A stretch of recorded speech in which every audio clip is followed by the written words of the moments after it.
নমস্কার দর্শক বন্ধুরা, আজকে আবার একটা নতুন ভিডিও নিয়ে চলে এসেছি। আজকে আপনাদের সাথে শেয়ার করব লাউ শাক দিয়ে চারাপোনা মাছের ঝোল। এখানে সবার প্রথমে দেখিয়ে দিই কী কী কেটে নিয়েছি। লাউ শাকের ডাঁটা কেটেছি, শাকটাও কেটে নিয়েছি কুচি করে, মাছের আলু কেটে নিয়েছি। মশলাটা দেখিয়ে দিই। এখানে নিয়েছি 2 চামচ গোটা জিরে, আদা আর 4টে কাঁচা লঙ্কা। এই মশলাগুলোকে আমি এবার পিষে নেবো। আমি এখানে মিক্সারে পিষিনি, শিলপাতে পিষেছি। শিলপাতে পিষলে খুব সুন্দর তরকারিতে টেস্ট হয়। এইদিকে মাছগুলো আমি কেটে ধুয়ে নিয়েছি। দিয়ে দেবো হলুদ গুঁড়ো 1 চামচ, 1 চামচ নুন দিয়ে ভালো করে মাখিয়ে নেব।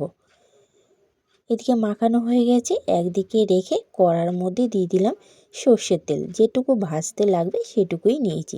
কড়ার চারদিকে তেলটা একটু লাগিয়ে নিলাম। তেলটা গরম হয়ে গেছে, দিয়ে দিলাম মাছগুলো।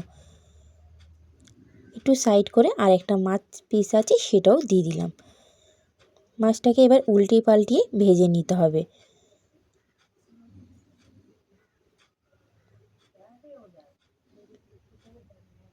এদিকে মাছটা ভাজা হয়ে গেছে, আমি এবার তুলে নেব।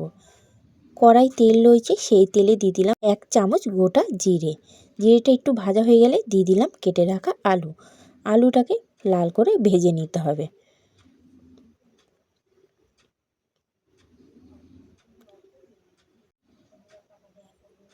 এদিকে আলুটা ভাজা হয়ে গেছে। এবার দিয়ে দিলাম লাউ ডাঁটা আর লাউ শাকটা। কিছুক্ষণ শাকটা নাড়ি চাড়িয়ে নিতে হবে।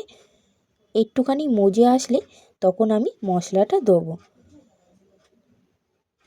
আপনারা মশলাটা আগেও দিতে পারেন, আমি একটু পরে দেবো তাই আমি পরে দিচ্ছি। এদিকে দেখুন শাকটা একটুখানি মজে গেছে, আমি মশলাটা দিয়ে দেবো। ওই বাটির হাফ বাটির মতন একটু জলও দিয়ে দেবো। এবার গুঁড়ো মশলা দিয়ে দিলাম 1 চামচ হলুদ গুঁড়ো, হাফ চামচ লঙ্কার গুঁড়ো। যেহেতু লঙ্কা পিষে দিয়েছি তাই অল্প দিলাম।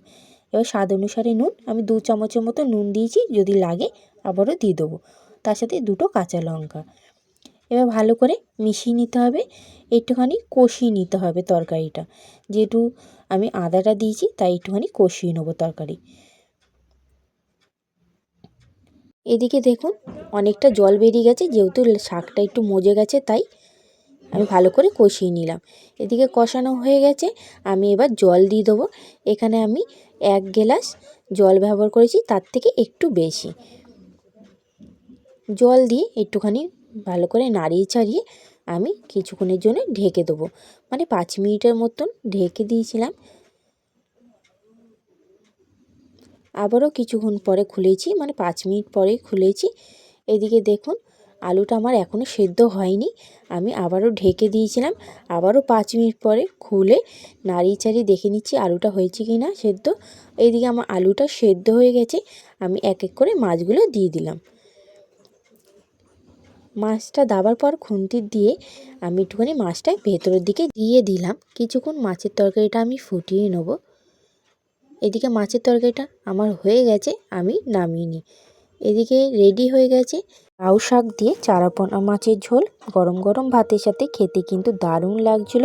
আমার ভিডিও যদি আপনাদের ভালো লেগে থাকে লাইক কমেন্ট করে দেবেন, আর যারা যারা নতুন দেখছেন চ্যানেলটা একটু সাবস্ক্রাইব করে দেবেন, অনুরোধ রইল।